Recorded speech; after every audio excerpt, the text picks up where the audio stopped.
13 अप्रैल 1919 शाम का समय था। अमृतसर की एक तंग गली से होकर राम सिंह अपने 8 साल के बेटे अर्जुन का हाथ पकड़कर जल्दी जल्दी आगे बढ़ रहा था। अर्जुन ने मासूमियत से पूछा, बाबा हम कहाँ जा रहे हैं? राम सिंह हल्का सा मुस्कुराया, बस बेटा, जलियांवाला बाग।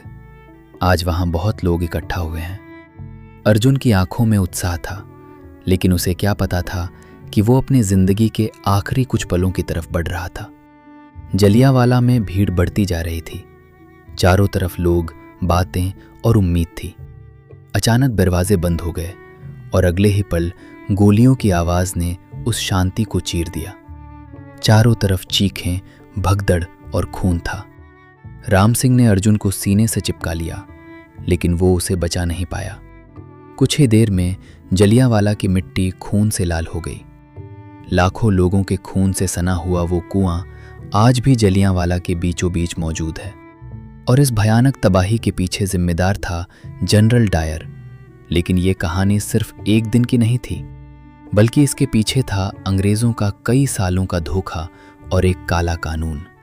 इस खूनी कहानी की शुरुआत सालों पहले यूरोप के उन मैदानों से हो चुकी थी जहां अपनी बादशाहत बचाने के लिए ब्रिटेन एक विश्व युद्ध लड़ रहा था। साल 1914 में एक तरफ प्रथम विश्व युद्ध था और दूसरी तरफ अपनी ताकत और साम्राज्य बचाने के लिए ब्रिटेन लड़ रहा था।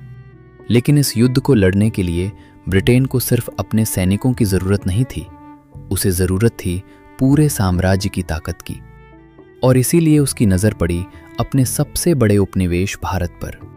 भारत, जहां लाखों युवा ब्रिटिश हुकूमत के लिए अपनी जान देने को मजबूर थे और बदले में उनसे वादा किया गया कि अगर तुम इस युद्ध में हमारा साथ दोगे तो बदले में तुम्हें आज़ादी दी जाएगी। इसी उम्मीद में करीब 13 लाख भारतीय सैनिक यूरोप, अफ्रीका और मध्य पूर्व के मोर्चों पर भेज दिए गए। ठंडी खाइयां, खून से भरे मैदान और हर पल मौत का खतरा था। इन सब के बावजूद उनके दिल में एक ही उम्मीद थी कि इस युद्ध के बाद हमारा भारत आज़ाद होगा। लेकिन जब 1918 में युद्ध खत्म हुआ तो कुछ भी नहीं बदला। ना आज़ादी मिली, न कोई राहत। ब्रिटेन ने उल्टा भारत पर और भी सख्त कानून थोप दिए। इन्हीं में से एक कानून था रॉलेट एक्ट, एक ऐसा कानून जिसने पूरे देश को गुस्से से भर दिया। बिना किसी मुकदमे के किसी को भी गिरफ्तार किया जा सकता था। इस एक्ट के तहत किसी भी भारतीय को 2 साल तक बिना ट्रायल जेल में बंद रखा जा सकता था। प्रेस की आज़ादी छीन ली गई, सार्वजनिक सभाओं पर पाबंदी लगा दी गई और पुलिस बिना वारंट किसी के भी घर में तलाशी ले सकती थी, जिसका सीधा मतलब था कि अंग्रेज हिंदुस्तानियों के दिल में डर बिठाना चाहते थे। यही वो चिंगारी थी जिसने पूरे भारत में एक ऐसी आग जलाई जो जल्द ही अमृतसर के एक छोटे से बाग में भयानक रूप लेने वाली थी। अप्रैल 1919 में अमृतसर एक ऐसा शहर था जहां गुस्सा सड़कों पर उतर चुका था। रॉलेट एक्ट के खिलाफ हर गली और चौक पर लोग आवाज उठा रहे थे। इस आंदोलन का नेतृत्व डॉक्टर सैफुद्दीन किचलू और डॉक्टर सत्यपाल कर रहे थे। लेकिन ब्रिटिश हुकूमत को ये आवाज खतरा लगने लगी और फिर 10 अप्रैल 1919 को एक ऐसा फैसला लिया गया जिसने आग में घी डालने का काम किया। इन दोनों नेताओं को चुपचाप गिरफ्तार करके अमृतसर से बाहर भेज दिया गया। जब ये खबर फैली तो पूरा शहर गुस्से से उबल पड़ा।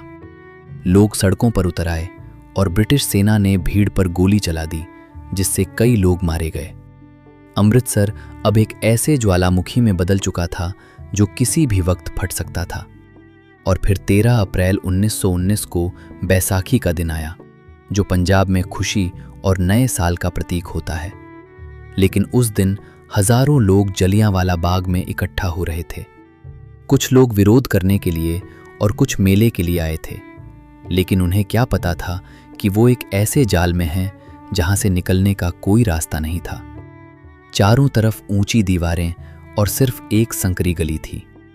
उसी समय रेजिनाल्ड डायर अपने सैनिकों के साथ उस बाग की तरफ बढ़ रहा था। एक ऐसा इंसान जिसका नाम आने वाले समय में क्रूरता की पहचान बनने वाला था। 13 अप्रैल 1919 की शाम के करीब 5 बजे रेजिनाल्ड डायर अपने 50 सैनिकों के साथ जलियांवाला बाग के मुख्य दरवाजे पर पहुंच चुका था। बिना किसी चेतावनी या बातचीत के उसने आदेश दिया, फायर। गोलियों की बौछार लगातार बिना रुके होने लगी। लोग भागने की कोशिश कर रहे थे, लेकिन दीवारों के कारण कोई रास्ता नहीं था। बचने की कोई उम्मीद नहीं थी। कुछ लोग दीवारों पर चढ़ने की कोशिश कर रहे थे तो कुछ अपनी जान बचाने के लिए कुएं में कूद गए। करीब 10 मिनट तक 1650 गोलियां चलाई गईं। जब तक गोली खत्म नहीं हुई, डायर रुका नहीं। जमीन खून से लाल हो चुकी थी और चीखें धीरे धीरे खामोशी में बदल गई थी। राम सिंह अपने बेटे अर्जुन को सीने से लगाए खामोश पड़ा था। उस दिन ब्रिटिश हुकूमत ने अपने ही वादों को गोलियों से दफना दिया था। जलियांवाला बाग जहां हजारों लोग थे, अब वहां सिर्फ खामोशी और लाशें थीं। लेकिन चौंकाने वाली बात यह थी कि डायर को इस नरसंहार के लिए कोई सख्त सजा नहीं मिली। उसे सिर्फ पद से हटा दिया गया। भारत चुप नहीं बैठा और इस घटना ने पूरे देश को हिला दिया। हर दिल में गुस्सा था और सिर्फ एक ही आवाज थी, आजादी। महात्मा गांधी ने इसके बाद असहयोग आंदोलन शुरू किया और भारत की आज़ादी की लड़ाई एक नई दिशा में मुड़ गई। सालों बाद उधम सिंह ने इस नरसंहार का बदला लेने की कसम खाई और 1940 में लंदन में इसके जिम्मेदार को मार गिराया।